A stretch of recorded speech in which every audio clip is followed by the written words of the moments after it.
Hello Capricorn, Sun, Moon, Rising, and Venus signs. Kamusta po kayo? Sana po nasa mabuti kayong kalagayan. Welcome back po sa Star Tarot. At kung bago po kayo dito, welcome din po kayo. And please subscribe, like, share my videos po, and leave me a comment. Kung naka-resonate kayo, maraming salamat po. Paunang message po ninyo would be for general life. And we have Nine of Pentacles. Wow, napakaganda nito. Kasi Nine of Pentacles is this is an energy of wealth, no? Financial gain. May perang paparating. At yung bunga ng inyong pagsisikap, bunga ng inyong pagtatrabaho, pagtsatsaga at hirap, sa inyong pagtatrabaho, eto na, babalik na, no? Meron ka ng financial reward na makukuha. Kaya, ito na yung pagkakataon mo, no, na ma-experience mo yung financial comfort, financial freedom. Magkakaroon ka na dito ng kahit papano financial abundance and financial abundance and prosperity. Kaya, have fun, no? Have fun and enjoy. At kung po pwede na magpapahinga muna kayo, magra-relax muna kayo para naman bumawi din kayo sa katawan ninyo, no? Na makapagpahinga din kayo. Gawin din naman ninyo yon para sa pagsisimula ninyo ng panibagong yugto, no? Sa pagtatrabaho ninyo, yung ganon, nakahanda kayo. You are physically, mentally, and emotionally fit and ready muli kasi nakapag-recharge na din naman kayo, no? Sa inyong money, career, and finances, we have 7 of Cups.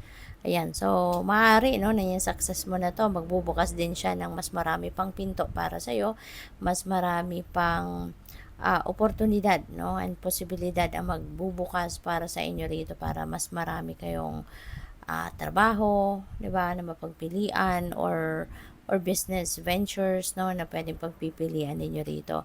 You just need to be very careful, no, when you are choosing.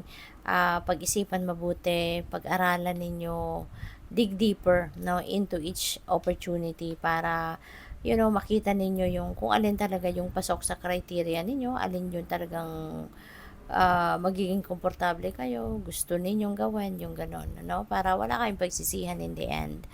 So, pagdating naman sa inyong relationships, we have the Hierophant. Hierophant is a marriage card, no? Capricorn. Kaya, maaari ng iba sa inyo dito yung relationship ninyo bilang magjowa, bilang mag-boyfriend, girlfriend, ay baka mauwi na yan sa kasalan, no? Baka kayo ay magpapakasal na, kayo ay magle-level up na ng inyong relationship into marriage, no? So, pwedeng ganun.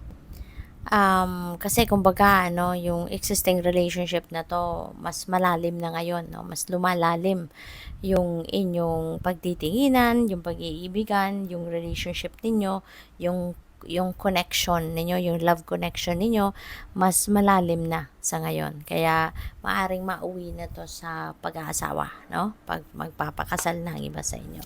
So, let's dig deeper, no, into these energies. Tignan natin, kuha tayo ng clarifiers. And I would like to take this opportunity na magpasalamat din sa inyo po, sa inyong suporta sa aking channel. Thank you for subscribing. And kung hindi pa kayo nakakapag-subscribe, please subscribe na po, like and share my videos. And maraming salamat din sa mga hindi nag-skip ng ads. At maraming salamat din sa mga nagsisend sa akin ng donasyon through super thanks, no? Maraming salamat po. So, tignan natin kung ano yung mga messages pa para sa inyo. We have King of Wands dito sa Nine of Pentacles.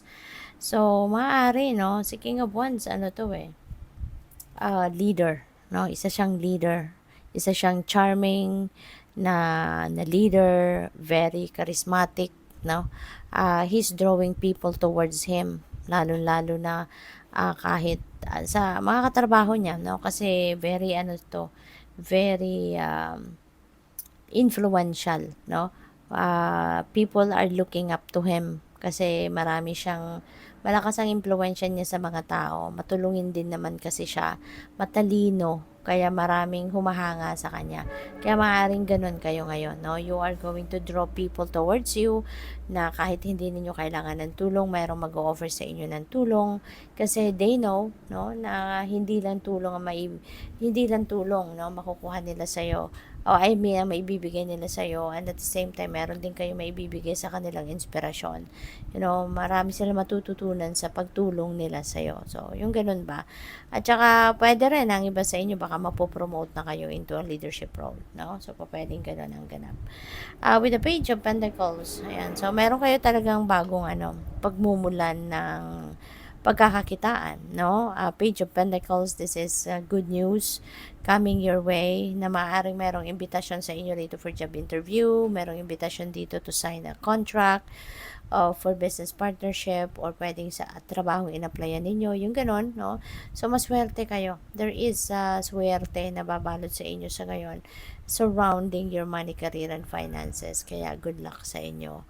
Maaari din na meron kayong bagong direksyon na tatahakin sa ngayon. Maybe yung opportunity na to na lumalapit sa iyo, maybe nakikita ko dito baka merong career shift for some of you. Baka may offer sa inyo rito of panibagong posisyon sa ibang kumpanya.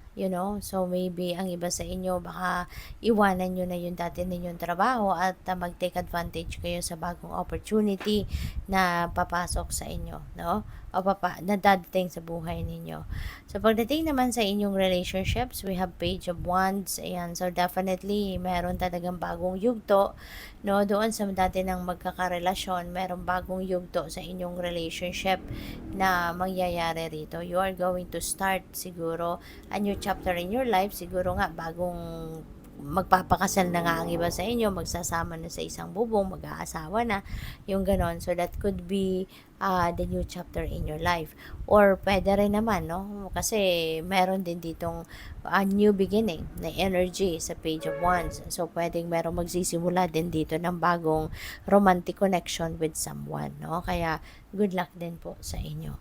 So tingnan natin kung ano pa yung inyong final message ni Capricorn. We have hidden depths. Something hidden is about to come to light, perhaps a secret or memory at the back of your mind. When we expose what's hidden, we can become free. Okay? So, maaring meron ditong secret kayo na pwedeng ilabas na. Maaring meron kayong secret about yourself that you are willing to divulge na sa ngayon. Gusto nyo nang i-share ito sa iba. Kasi nga naman, 'di ba, mabigat din sa loob, no, kapag may tinatago tayo, and maybe this secret, no, you are ready to bring it to light para na ma-liberate na rin ninyo yung sarili ninyo, 'di ba? Kumbaga maging transparent na kayo sa ibang tao, wala na kayong tinatago, yung ganon. Or pwede rin na meron ditong baka meron kayong madidiscover na sikreto ng ibang tao, no? So pwedeng ganon. So good luck. Thank you for watching. Love and light. Namaste.